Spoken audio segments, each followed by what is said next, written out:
Welcome back to the Cinema Condition with your host, filmmaker, and creator of the Nerdcore Podcast Network, Raul Alejandro Mendoza.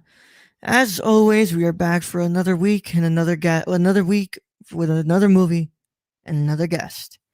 And today we're inviting Michelle Ochoa back again to discuss 2016's Your Name from director Makoto Shinkai. And hello, Michelle. How are you doing today? Hello. Um, Good. I've been watching. Oh well, this movie since 11. I told you I've been. Mhm. what this?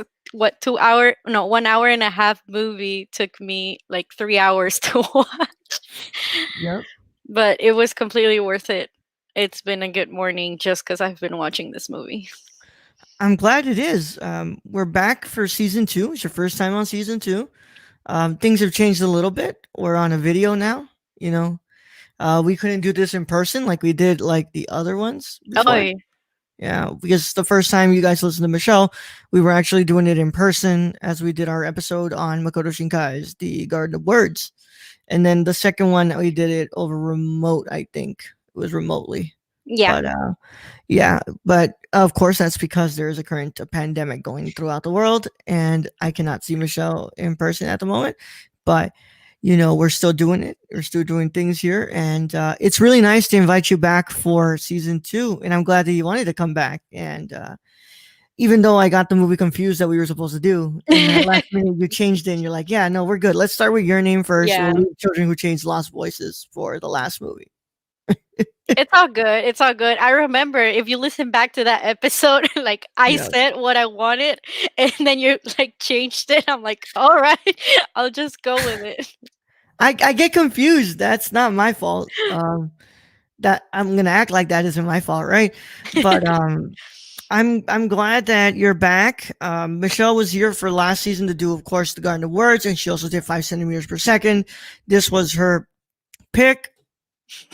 Um, and spoiler alert, she also will do the Children Who Chase Lost Voices. The other one you will find out later in the season. But Michelle, what's been going down in life ever since we last heard from you on the cinema condition? Well, I started. Sorry, I started a doctoral program. So I'm Doctor Queen Weeb now, Yeah. please. But it's been all right.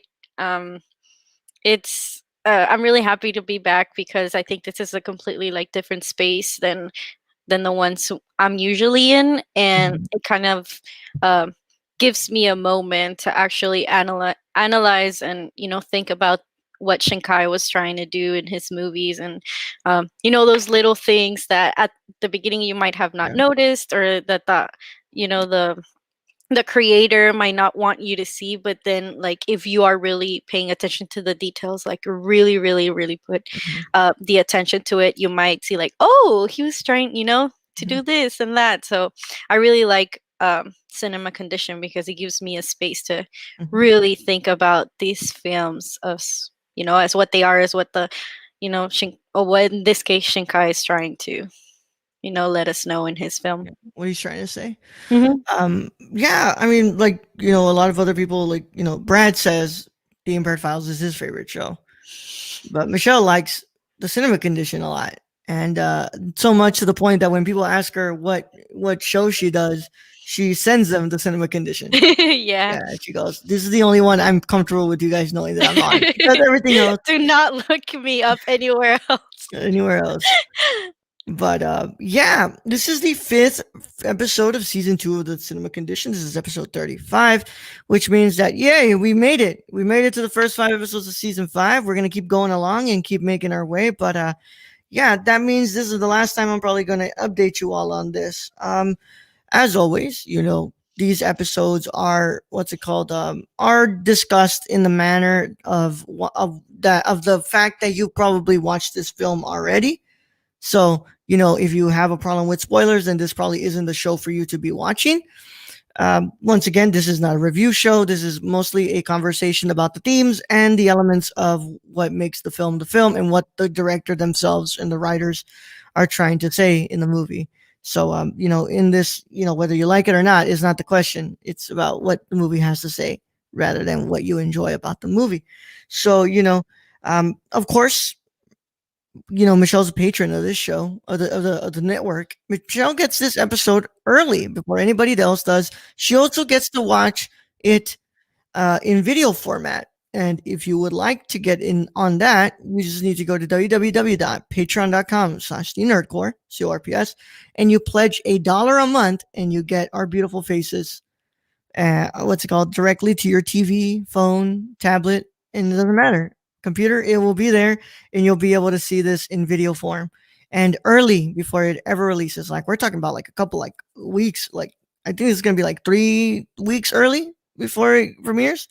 So yeah, hope you all have been having a good time with the second season. By now it's premiered. By now that I'm recording this, and what's it called? Next week it'll be premiering.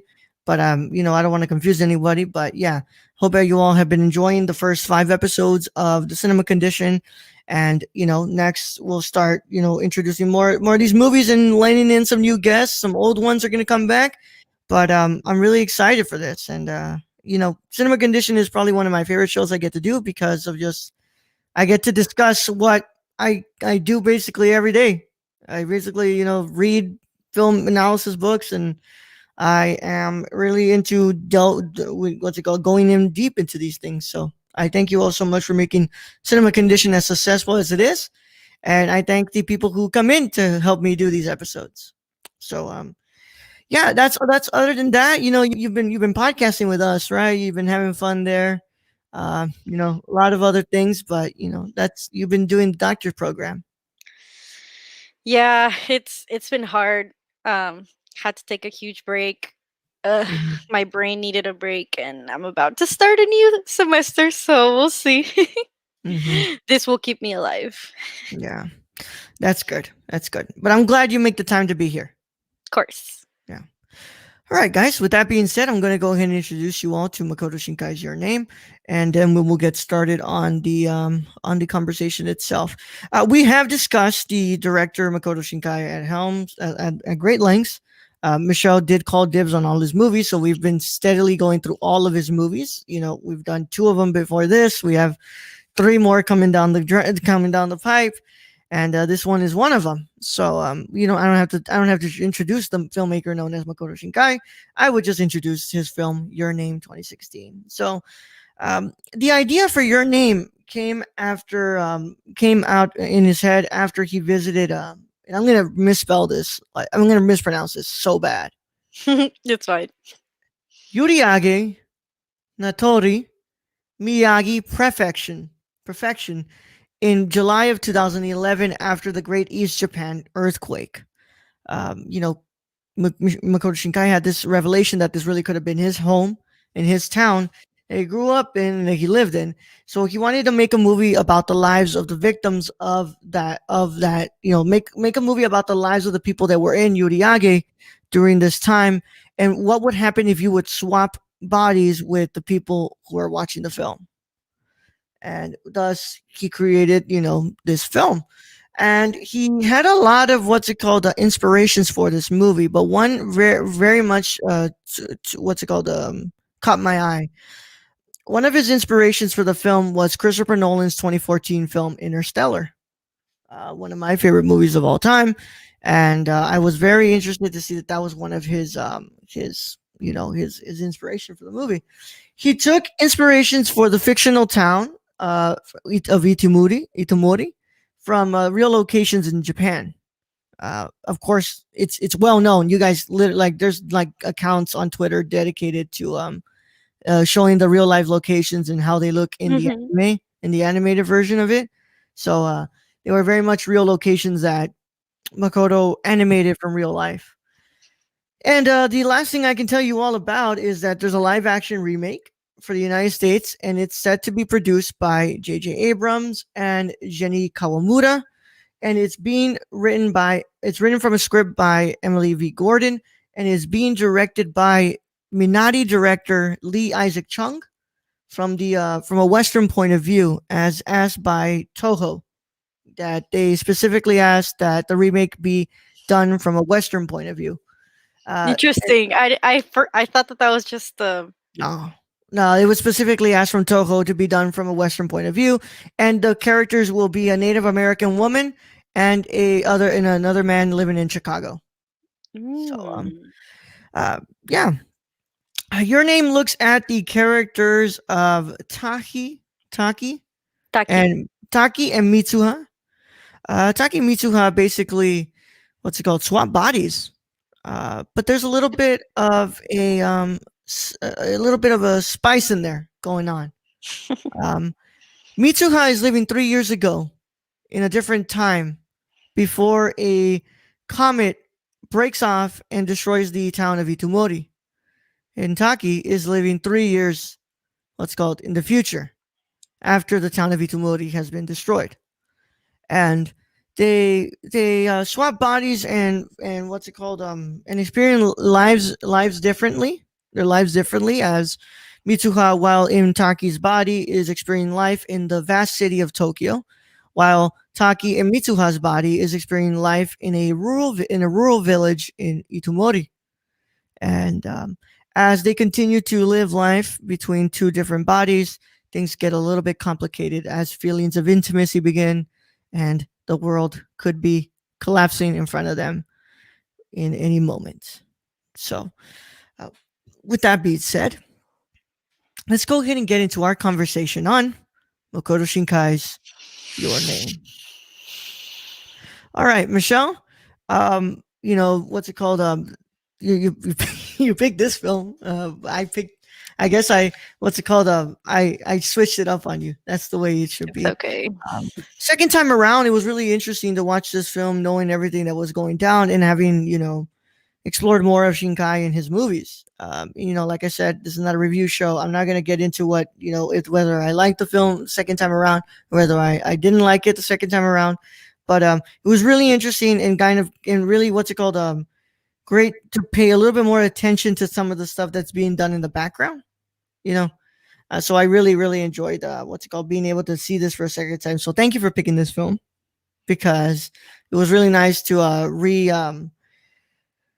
re-experience this because of course you and I we went to go watch Weathering with You in theaters, and it was really interesting to see you like what's it called flare up when you saw some of the characters from this film in that. And yeah, before we kind of get into it, I just want to ask why would you pick this film? Well, I think I've said this so many times. This is one of my favorite movies. I remember the first time I watched it, I think I was either a sophomore or a junior. It was a year after it had already come out, but I didn't know it existed. My roommate at the time, we are just kind of like laying in bed and thinking kind of like, "Ugh, we should watch a movie, let's watch an anime movie." And we just got you know the idea from a list online of movies that top anime movies, and we saw this one. It caught like our attention. We read, like, I usually don't like reading synopses or anything like that, right? Yeah. Michelle likes to go Because in blind. Michelle yeah, likes to go in blind. so when I saw it, like, just the picture and I read like the first couple of sentences, I said, oh, this sounds like a very interesting movie. And that first time I watched it, I cried my balls out. It was an amazing uh experience. I mean, what I can remember was just I had never seen something like this before. And it was just the music and the colors, the nature, that we talked in the last episode, when I was here with the Garden Awards. How Shinkai like really focuses a lot on nature, and this movie like really presented like two different parts of it, and it was really really interesting to me. And then after that, I tried to get everybody else to watch it. I had my mom watch it. I had like friends watch it. I watched it on my own like 4 or 5 times. I was studied abroad. I had friends watch it with me over there too. I came back. I asked you to watch it because we started listening to Rat Wimp's like all the soundtracks for this movie, and they were just like, please watch this movie. You remember that? I think it was like a year or two ago, and I Mhm, was like, mhm. please, you need to watch this. It This was- this is my way of setting no, not setting the record. I guess it's like being cool with Michelle because Michelle was very, very, very angry that we had reviewed this film without her. yeah, No, I remember. we reviewed this film a long while ago, and I bought this movie on PlayStation Video for like $7, and it was like, oh great, like it's cheap. I can just what's it called? We can watch this. We can review it. Michelle was really well. First of all, Michelle hadn't come back into my life by then. You know, she hadn't been back in my life yet. So Michelle was like really what's it called? Frustrated, and really angry that that we had not watched the film. We had what's it called? We had reviewed the film without her. And I was like, well, what did you want me to do? Did you want me to like what's it called? Get you up like out of the pool, not knowing damn well what do you like this movie? Like, hey, we're gonna review this movie. You want to come on? But you know, this is me getting back. Setting the record straight with her because I think that this is better than reviewing the movie. It is way better than reviewing the movie. So yeah, you really like this movie. Um, I'm glad you love this movie. Um, and I love the way you get because you love this movie so much. It's truly one of the best things that I can see. Um, and yeah, I was really fortunate enough to be able to what's it called? Have you influence me to watch this movie. So yeah, I what's it called? I have a couple of topics here that I can really get into it, but I mean this is what's it called? This is a Makoto Shinkai film. If you've never seen a Makoto Shinkai film, they're pretty much all start to blend in together after a while. Shinkai always focuses on pretty much teenagers or children.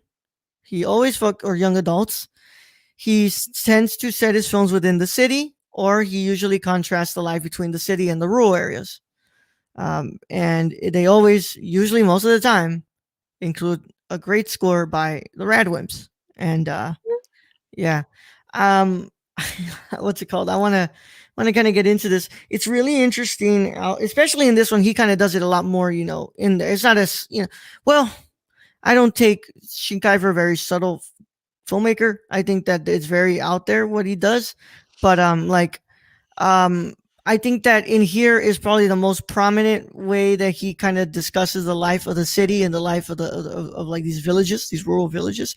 When we get Mitsuha in Taki's body for the first time, what's it called? The way that she just looks at the city, it's like these eyes of wonder, and we're finally shown like this busy place where like nobody's talking with each other. Nobody, like Mitsuha in Taki's body says, "Oh, I'm sorry for bumping into people," while she gets ignored because nobody in the city actually cares if you bump into each other. We're really busy, and there's no way that we're not gonna waste a point couple of seconds of our lives to say, "Oh, you're fine." No, we just what's it called? We just kind of go on with our day.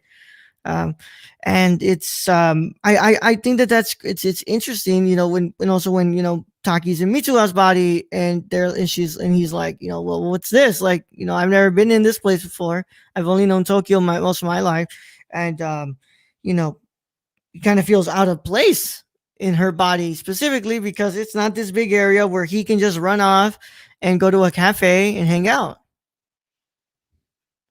Yeah, I think it's the way that um it kind of brings up the whole, between the rural life. There's a part where Mitsuha and her friends are just talking about, the day-to-day, live. They know the times, they know what's Mhm. going to happen, they know everything of the same day. I mean, every single day, because the same thing happens every single day. There's nothing changing. Whereas in Taki's life, it's kind of like everybody's in a rush, like you said. Like, things happen. There's, people go out, they decide to change their plans. They do all of these things that Mitsuha's not used to, because in her small town, there's not a lot of anything. Like, it was, I think Shinkai does a really good job at contrasting these places and like putting it in the movie and mentioning Mhm. it as part as the script, and the way that they show the food, um the skyscrapers, the trees, the lake, and all these places, the shrines, all of that stuff, like really, it's like you said, it's not subtle, it's kind of like here.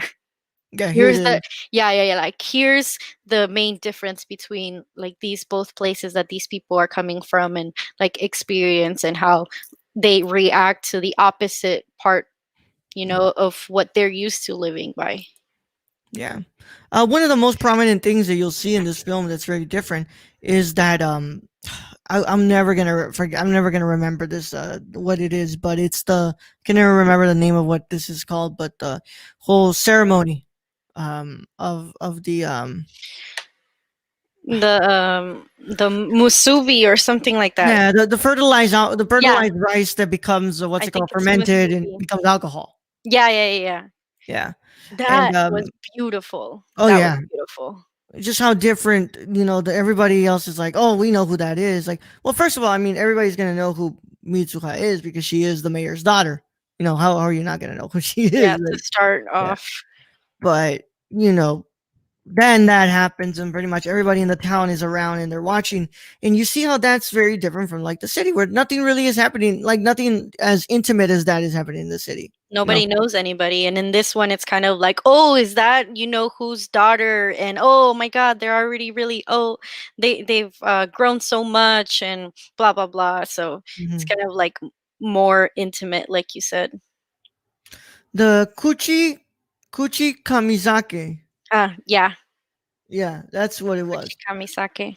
For the Shinto shrine. Hmm. And yeah, so you kind of have those really intimate moments that are really like really interesting to see play out on screen, because you're like, oh wow, like when Taki comes to her body and they're talking about Shinto, they're like, who's that? And it's like, don't you remember? Like, it's this like God who like whatever, right? And all that. And it's like, oh, what is all this? And it's really Taki kind of like really, experiencing this part of a different life that he doesn't know. That's so interesting to him. And it's one of the things that, that he holds on to about why he loves Mitsuha so much is because her admiration and her love for her culture and those spiritual beliefs that kind of build up the person that she is and ultimately are the reasons that he's able to save her. Yeah, and the whole, I don't know, it's just like a lot, um because they don't even realize it. They don't even realize that they actually have feelings for each other until like way later on Yeah. into the film.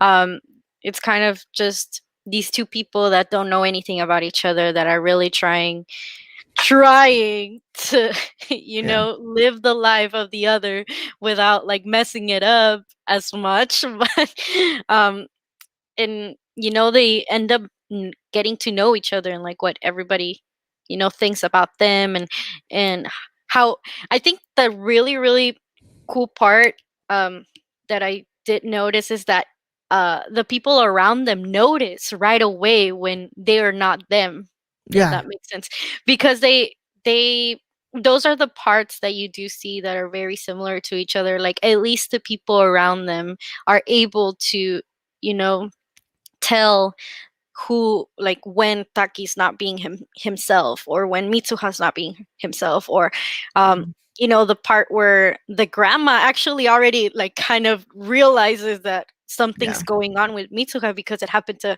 It's her happened to and then her. her daughter. So it's kind of like this thing in their lineage. Is that how you say it? I think so. Their bloodline of being part of the Shinto shrine and stuff.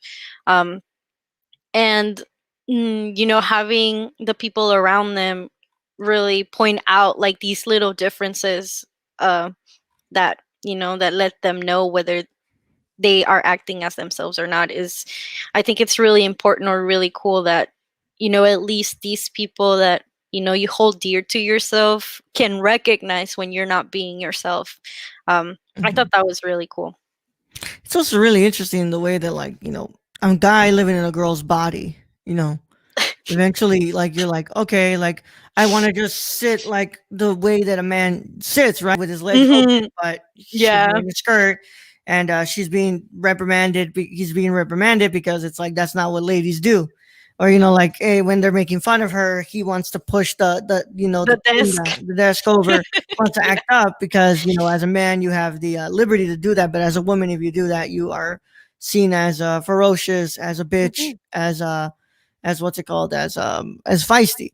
Yeah, especially in the time, I kind of like went back to look at the timelines, and although Mitsuha's time is in 2010 and Taki's in 2013, because she lives in this small town, they still hold all Yeah. these like old traditions really tightly, and Mhm. the way that that she's like, what, I did that, and then her father even screaming at her in front of everybody to Mhm. stand up straight, walk straight, do this, do that, or you better wake up and have all these things ready, whatever. Yeah. um but it's so funny. Like, this dude wakes up every day and touches her boobs.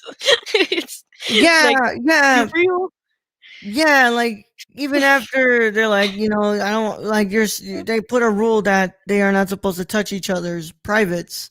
Yeah. He keeps breaking that rule and touching her boobs, which doesn't sit well with me, but it's whatever. Um, I think that it's quite interesting that that's the portrayal of kids. Like the first thing you're gonna do is like, oh wait, how do having boobs feel like? Yeah. How Or does going to the restroom. yeah, or how does going to the restroom feel like? How does grabbing my crotch and finding out that I have something there, like what's that? What does that feel like? It's sort of interesting, but yeah, it's just it's like you said, it's really kind of like interesting how like all the people are like know them so well that they're able to find out when they're not acting like themselves, but not enough to the point that they can believe that some body switching thing is happening. Hmm. Yeah, Yeah. yeah, but yeah, um, and um, also, you know. One other thing I had to point out was the fact that there's an emergency system in the rural village and there's no emergency system in Tokyo. Like it's kind of crazy if you think about it. You're like, oh wow, like this village is way more prepared for a natural disaster. Not to the point as to where they can save everybody, but like if that comet would hit Tokyo, what is y'all's emergency disaster They looking like? screwed. Do you have an evacuation plan? Do you have anywhere you can go to? Because that's kind of scary in a way. Yeah, I think it all happened though because Taki was able to see all those maps and stuff too, Yeah. like to see, okay, where exactly is the meteor not going to hit, or where are the spaces that it's going to hit really bad and we should evacuate all these people in time to get them to these safe spaces.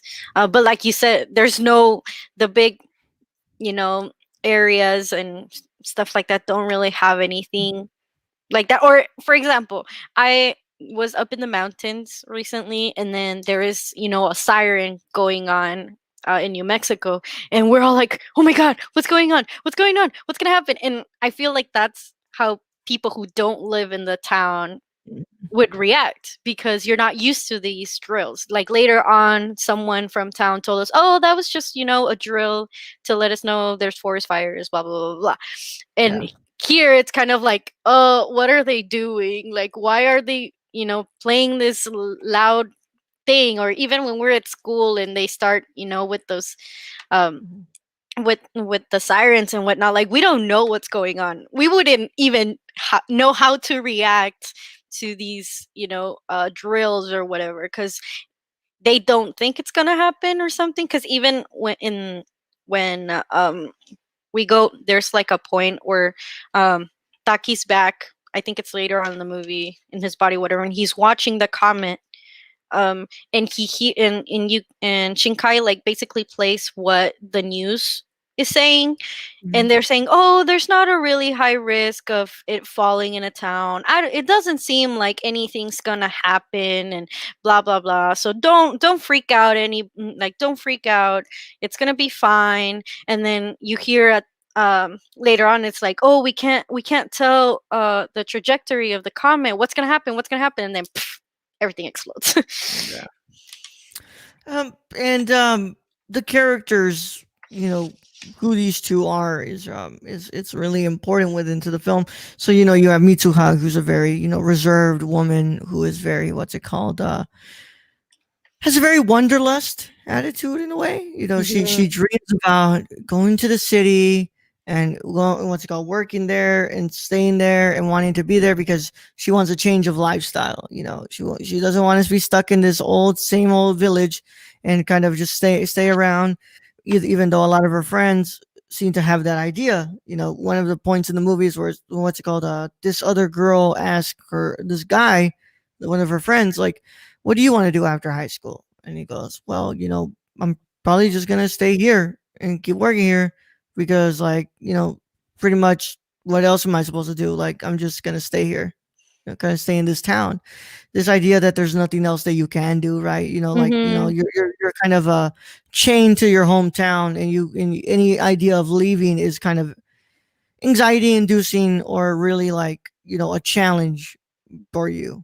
Yeah, But it really reminded me of, being back home before college and all that. And, people basically putting you down if you wanted to do anything else yeah. besides staying here, or well, staying back there and trying to make a life. And, you know, it's it's depressing, and whatever Mitsuha was going through was very understandable because she was Mhm. just tired of the same thing over and over again. Yeah. And you can see the difference between, her friends and her, that one of her friends does want to, go and see and do things, but seems more reserved than Mitsuha in that aspect. And then you see it's kind of like the spectrum of, her two friends, and the other friend is, like you said, just says, oh well, I'm just kind of just gonna stay here and Mhm. see what happens, just because that's what's been going on with my family and whatnot. And I think the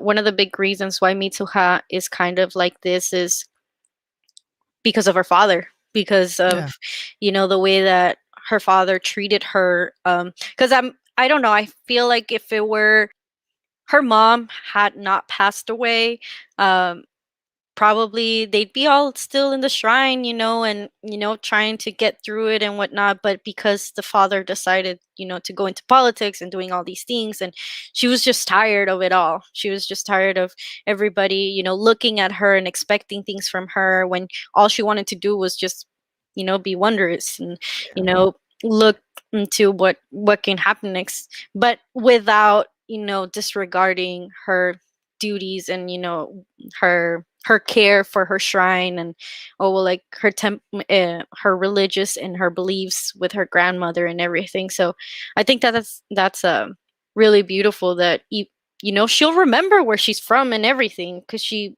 loves it, but at the same time she's conflicted about leaving and wanting something different.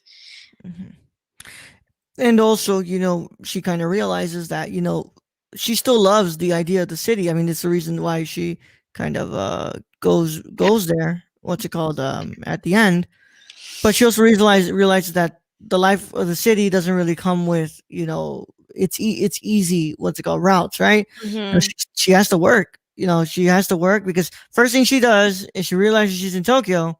Well, she She wants to will buy see. all these. She wants to buy all these things. Yeah. She wants to eat all these things. She wants to go everywhere. But like, you know, it's called life doesn't come free. You have to buy Hmm. it. You have to work for it. You have to work, and you have to make sure that you're able to survive out here. And that's really why most of the people in the city are always so, what's it called, Busy. disgruntled or like Hmm. mean. Is the idea that like here's this beautiful place that we want to live in that is full of productivity and like a fast paced life, but we have to work and be able to make some sort of a capital gain to stay here. Yeah, And because we they barely enjoy it and stuff, yeah. and that's, I think that was really the the fact that she was able to go through Taki's life, and really opened her eyes into what, what it what you had to do in order to be Mhm. able to live this way. This lifestyle comes up with a cost. Mhm. And then then you have, of course, Taki's character, who is this very laid back guy who is shy too, because he doesn't know how to discuss things like, he doesn't know how to act around girls. He doesn't know how Mhm. to ask a girl out, but he's this kind of he's not carefree. He's carefree, but he does, what's it called, deep down does care a lot about the people around him. I mean, cares a lot about his, what's it called, his friends. His father doesn't look like he's as present in his life as you would think, right? But I think Shinkai has a thing for absent parents in a way in his movies, because like if Daddy issues all the way. yeah, like most of the characters we've seen in these movies, there's always some sort of absent parent or parent who doesn't care about the other kids' like Now that life. you mention it, yeah, I Yeah, remember. yeah, like it's a very prominent thing, but he really does kind of fall for Mitsuha. And after he goes on dates with Miss Okudera, he has friends, and he wants to go to Itomori to find him, only to find out that the town of Itomori was destroyed 3 years ago during a comet crash, and exploded the town. You have all these things that are going down, but deep down, Taki is this character of a kid who's kind of searching for something else in other than the things that are inside this like grand, concrete jungle that he lives Hmm. Yeah, he's some. in. Yeah. Yeah, I'm trying to. I think that even though, like you said, he's trying to look for something different, and although when he's in Mitsuha's body, when he's in school and whatnot, he acts a specific way, but I feel like he connects really well to Mitsuha's grandmother, um, and is just very intrigued by the way that Mitsuha lives, and that part where the sake. What did we call it? Mitsu.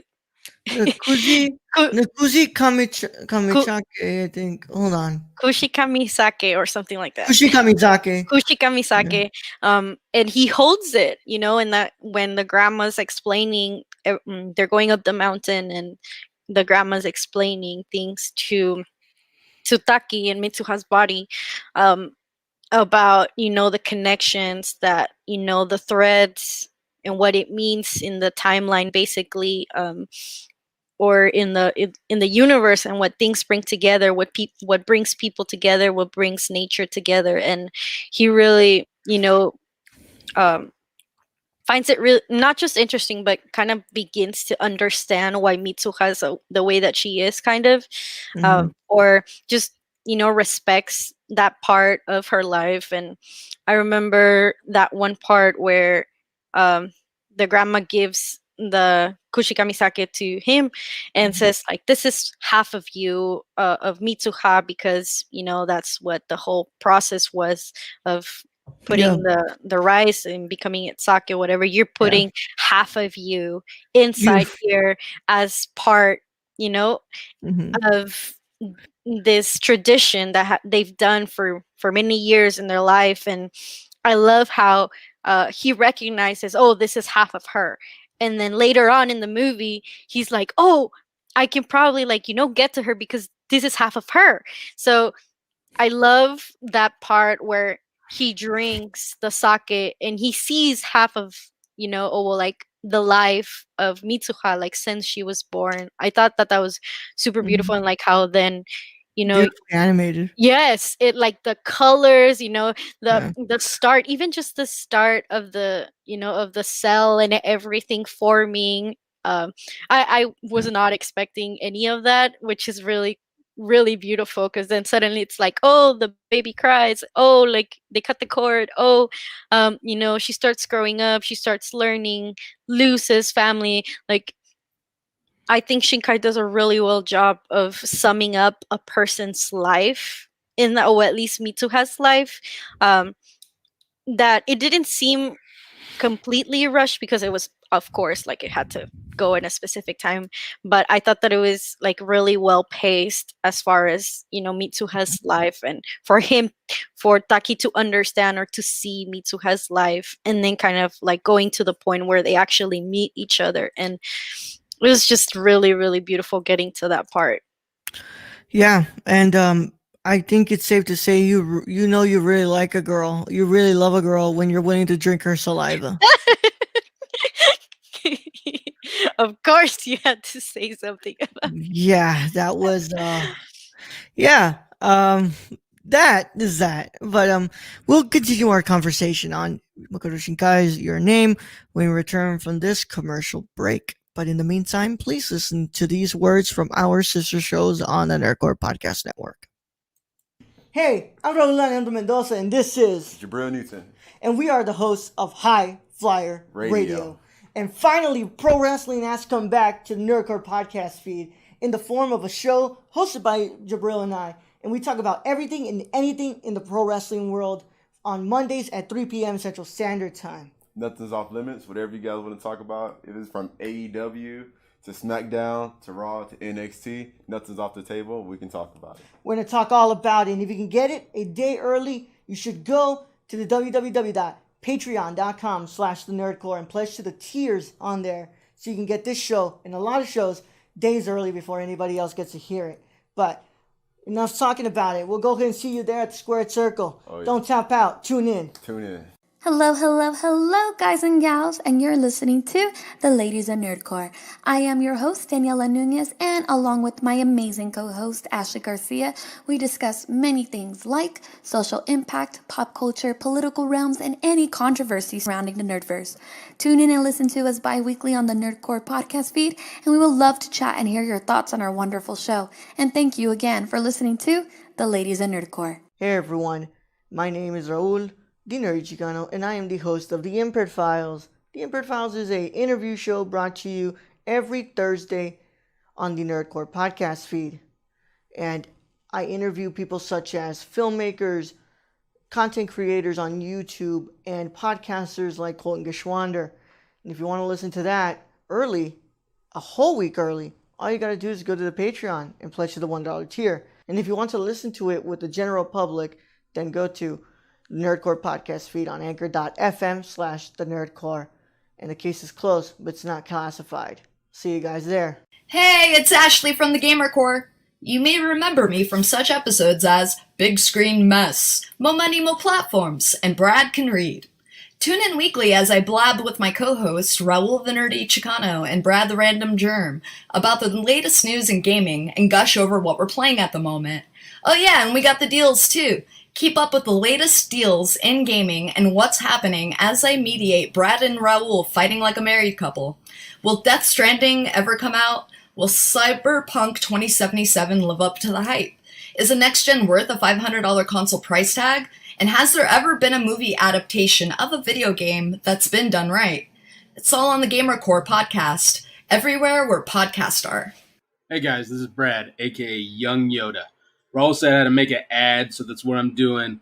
It's supposed to be for Unstructured, but as you guys know, you can freaking catch me everywhere when it comes to this podcast feed. You can find me on the Nerd Cores, on Gamer Cores, on Nerdy Chicanos sometimes when I get lost. But for this particular one, I want you guys to go check out Unstructured. The Raul gave me free reign to do whatever I want to do. I don't know what he was thinking. So go hear me talk about LeBron James and Taco Tuesday, vaping, so many other freaking weird topics that chimichangas, that's a good one. Shout out to Deadpool. And yeah, I guess this is the end of the ad. So if you guys want to find me, you can find me all over the place on this podcast feed. Anyways, thank you guys for listening. I love you all. And nerd up. Hey everyone, I'm Raul. And I'm Brad. And we're the hosts of the Nerdcore Podcast, the podcast that talks that nerd. Not on this ad, right? Not and on this one. We come to you every Monday, Tuesday, and Saturday. On the Mondays, we talk the news. That's the box office, the news of the week, and your trailer talk if there is any. And on Tuesday, we have our theme review. And on Saturday, you have a Saturday morning review, usually movies that have come out in the week or anything we want to talk about. Right, Brett? Exactly. Whatever we want to talk about, this is our show. If you don't like it, then you don't have to listen. We're the flagship show of the Nerdcore podcast feed, and we can be found everywhere you can listen to podcasts like Stitcher, Apple Podcasts. So if you want to talk that nerd stuff with us every Monday, Tuesday, and Saturday, make sure you tune in. And Brad? Young Yoda out. Welcome back to the Cinema Condition. Thank you so much for holding out during that commercial break. As always, you can find most of those shows on the Nerdcore podcast feed over at anchor.fm/the-nerdcore. Thank you guys as always for supporting us on the shows that we do. If you guys want to go ahead and leave a review on that podcast, please go do that on that podcast feed. It helps us get attention on our shows, and it helps people find it easily. So go to anchor.fm/nerdcore to listen, and go and rate us on your Apple Podcast app. As always, you should be rating this show on your Apple Podcast app as well. Please go and do that. It really helps. Once again, people get eyes on us, and if we submit information for a sort of critic consideration, we need a total of 125 reviews. So go ahead and do that. So please, thank you. But we're going to go ahead and get back into our conversation on your name. So in these characters kind of have a lot of people revolving around them. Of course, you have the grandmother, who's a very beautiful, very sweet old lady who really connected to her her beliefs and really her culture. You also have the little sister who's like kind of carefree little girl who doesn't know what the hell's going on. She thinks that life is kind of really easy and stuff, and it's like she's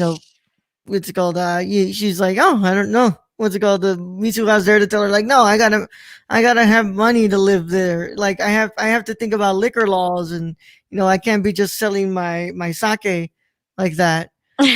Yeah, that part was really funny because the sister's like, oh, that's what bothered you. Yeah, that there's liquor law, not the fact that they're gonna be drinking saliva. Like, Yeah. oh my god. But it's that's so funny. Mhm. But they all have these people that kind of revolve around their lives, and it's really the importance of friendships, but also the importance of having a good support system there with you. So I know we have people like, okay, come on, talk about the love in this movie. Talk about the love, and we'll get. Yeah, I think that's kind of a perfect segue into there. I mean, you can't discuss this film without discussing the feelings of romance and intimacy between Mitsuha and Taki. I mean, to the point that this man is willing to go 3 years back into the past to be able to save this girl and the people of Itomori, so that way he could possibly end up with her in a another time. And also, just one of the most important things that's kind of discussed in this movie is the importance of time, and how we can even be connected to those that have come before us. Somebody that lived 3 years ago could be so important to us because we're all kind of connected through this weird thread of time. Whether it was 3 years ago or now, these people can still have an effect on us to this day. Yeah, I remember the first time I watched it, I never really noticed the timeline stuff. I kind of did come to my mind like, oh, so are they the same age, or is it like back in the future, or how is this working? But I did my research, because of course I would try and look at this. So Mitsu has 3 years older, right? Than Taki, and I thought that it was really another thing that I thought was really interesting when I looked it up is that their birthdays are on the same day, and I think that could also have like a big impact on the reason why they're really connected when it comes to switching bodies and all that stuff. The only difference is that she's from 96 and he's from 99. So when she tries to go and visit him, at the age of 14, this dude's not gonna know who you are because he meets you until 3 years later. Mhm. But I thought that because it never really. I I wonder why Shinkai would have decided to wait until this moment to actually try and have them meet, if that makes sense. Because throughout this whole movie, they don't really text each other because they apparently they have their phone numbers. When Taki tries to call her after that date, um, and Mitsuha also tries to call him when she goes and visits Tokyo to find him. Um, and I mean, I guess putting that aside and whatnot, I thought that after Mhm. it's kind of like that moment of the date, that same presence, that same moment. They both, realized at that same moment that they had feelings for each other, because even the what was the girl he went on a date with, Misokudera. yeah, Misokudera even like notices it and says, "You fell in love with someone else. You had a crush on me, and now you fell in love with someone else." And he tries to deny it because he doesn't even realize that he actually does have feelings. But the fact that the first thought he had after she left was, "Oh, I'm gonna tell Mitsuha how like shitty this date was." Yeah. Like it proves it. Like you Or the fact wanted, that yeah, Mitsuha cried yeah.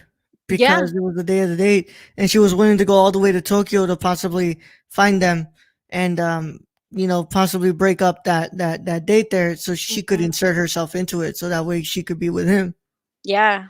And it was like all a huge, I guess you could say coincidence meant to be or whatnot, that she was able to find him 3 years Mhm. in the past without knowing where he was going at that point or whatever it was. It just so happened that they met at that time. And one thing um that really stuck up to me too was the fact that whenever Taki was, Taki himself, he would wear Mitsuha's Ribbon. a ribbon in his hand.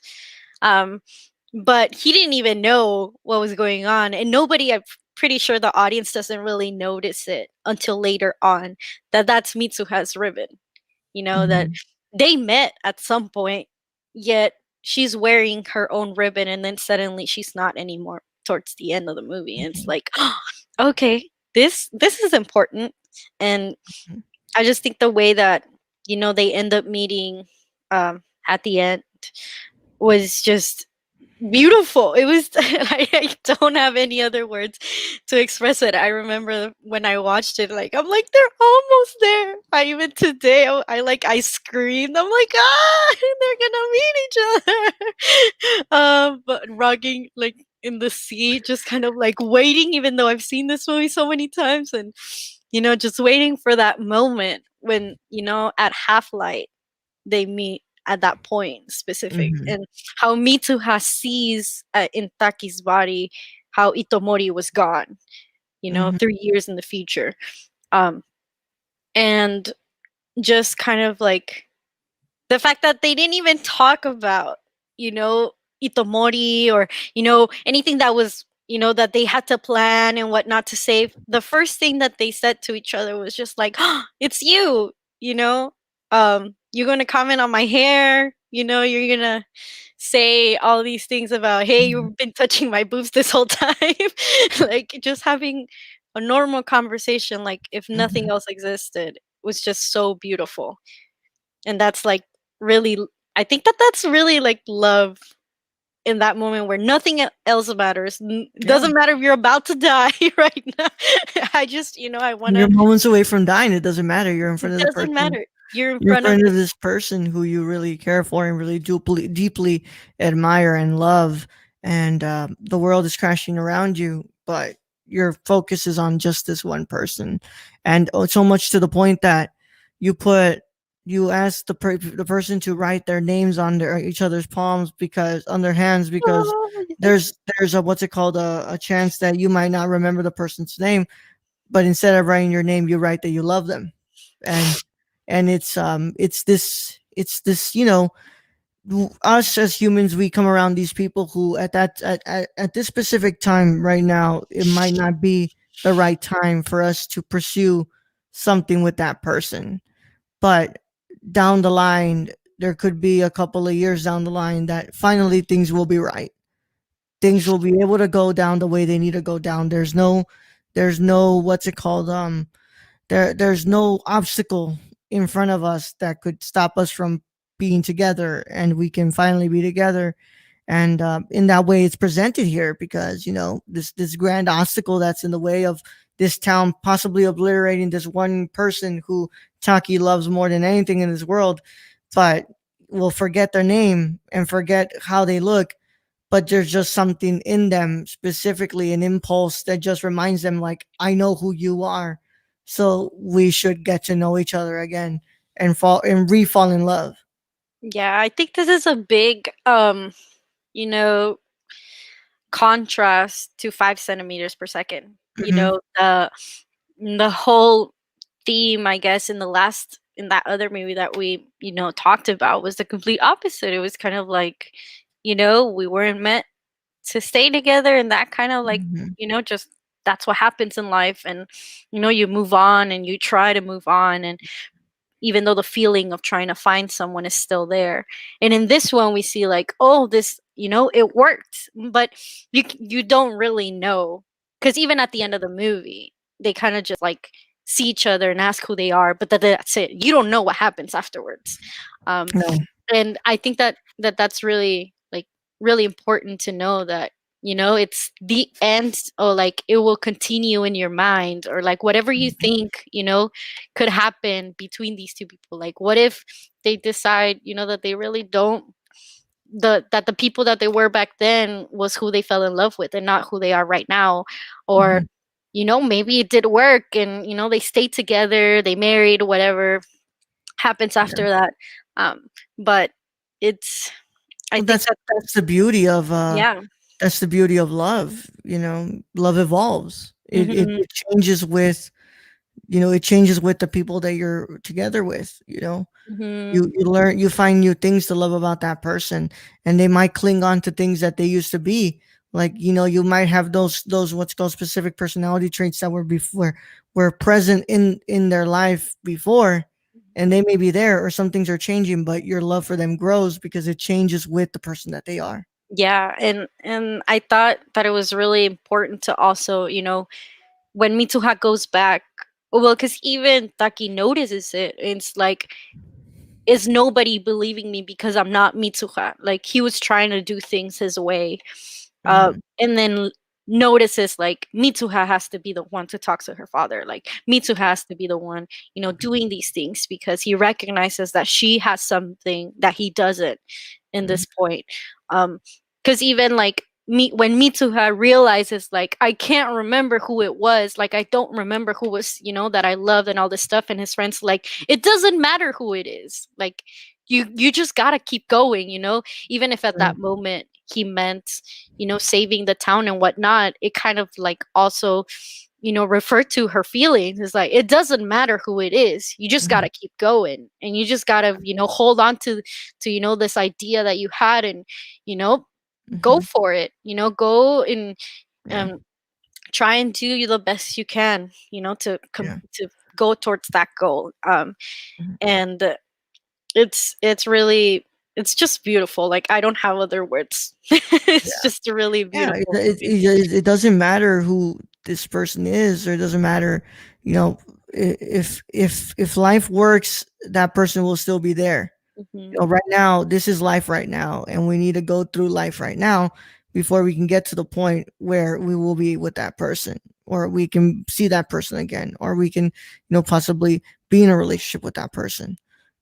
Things aren't working right now. There is no way that there's no way that this can happen. What's Kataki's 14 years old in this part. Yeah. You know, she is Big no here. yeah, she's 17. There's no way they can be together. But Mm-mm. eventually down the line, there will be a point where they can get together, and that refers to life in various forms, right now there's somebody who you probably think about that you can be with, and maybe down the line it'll happen, maybe you don't know, but life is different in that way, and time works in that way. Time is the only factor that really decides things for us.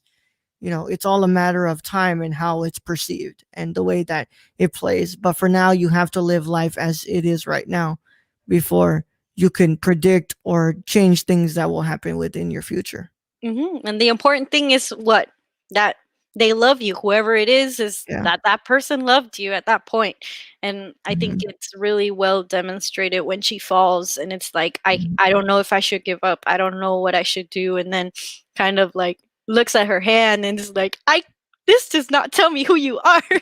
Like really mad, but at the same time relieved that, I just, gotta pursue this love, and that's it.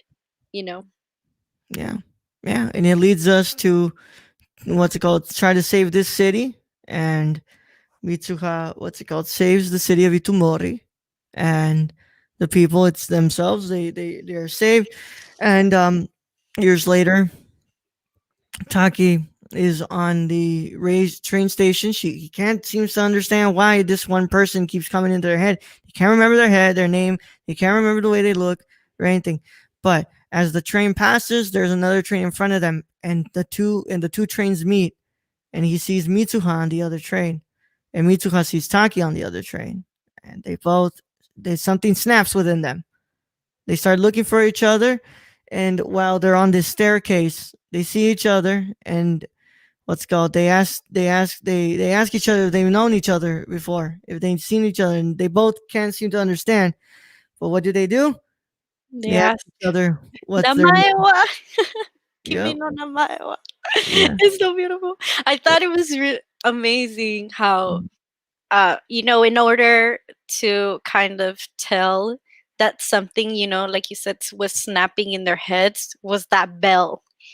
That bell that would ring every time they'd be next to each other or like pass by each other in Tokyo. It's kind of like, oh, when you, and I think it's I don't know what word to describe it, but I guess like accurate feeling, that bell, because it's like the sound of a bell is just like ding, and then that's it. But that's how it feels when you have a feeling of, oh, I've known, like this seems familiar to me, kind of. And I think using that, like those sounds that were used in the film to describe these moments are, I could say that, at least from my experience or whatever, like is very accurate to how I would feel if something familiar to me were to pass me by, or like that feeling of, oh, I think I know you. I have this, thing in my head that's kind of tingling, telling me something's going on, or we know we have something in common or something like that. Yeah. And and that's really kind of how it's really well displayed here, and it's really kind of it's understanding, because it really is like that in your head. Like, you just see someone who you think and it's like ding right in your head. You're like, whoa, I know this person. I have to know this person. And you have anything else to bring up? No, I mean, I'm just gonna say, if you haven't watched this movie, please watch it. If you have watched it, watch it again. It's tell people to watch it. I mean, like you said, it's not a review or anything like that, and I clearly say that I love this movie. Not saying that there are some things that I'm like, kind of, thinking about, but it's definitely a good watch. And it's it won't be a waste of your time, for real. No, we'll see how the American remake is. Oh, don't even remind me of that. I don't know. Well, we'll see. Lee Isaac Chung directed Minari, and Minari is really good. So I would hope that that's the same that I'm going to So- feel about this. But yeah, that's our conversation on 2016's Your Name. And thank you so much for coming on with me to discuss the film. This won't be the last time we see you this season, of course. Down the line, you'll be back. Yep. And you know, you've got some other movies that you're going to be discussing. Of course, one of them is Children Who Chase Lost Voices, and then the other one we'll find out which one it is later. Let's go in the season. But yeah, before you are to leave, though, you do have to do one thing. You do have to do one thing, Michelle. Michelle, of course, as everybody else who comes on this show, there has to be a movie that you choose for season 3 that no one else can take from you. So, with that said, you've done. This will be your 3rd film that you've done on the Cinema Condition. You have 2 more to do, and then you have season 3. So we want to know, Michelle, when you come back for Cinema Condition season 3, which will be the movie that you will be discussing with us? Well, we did think about it a little bit before the start, and although I do want to keep going with Shinkai's movies, I really, really think talking about Perfect Blue is worth talking about, because I remember after we watched it, we were both like, this has to be in Cinema Condition. We have to talk about this movie because it was just that impactful. So if you want to listen to us, talk about Perfect Blue in next season, please watch the movie before, or if you just want to hear us talk about it and it doesn't matter, well, then you're going to have to wait until next season. Yep. With that being said, Michelle has chosen Satoshi Kon's 1997 film, 1997 psychological thriller.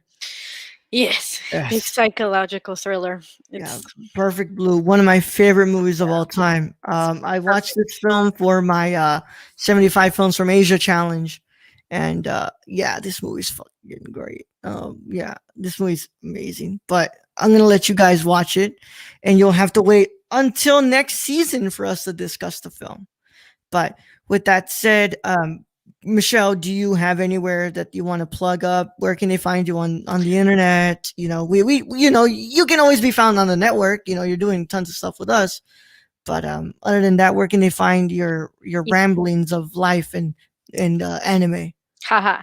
Yes, you can find me on anime Twitter, basically, at Queen Weeb, with 3 E's on Queen and 3 E's on Weeb, as it is written right here. And you can also find me on Instagram at _Michelle with 2 E's, Ochoa with 2 A's. You won't be able to follow me. I won't follow you back if you don't follow Raul or anybody else that's on the network. So please do that before you add me.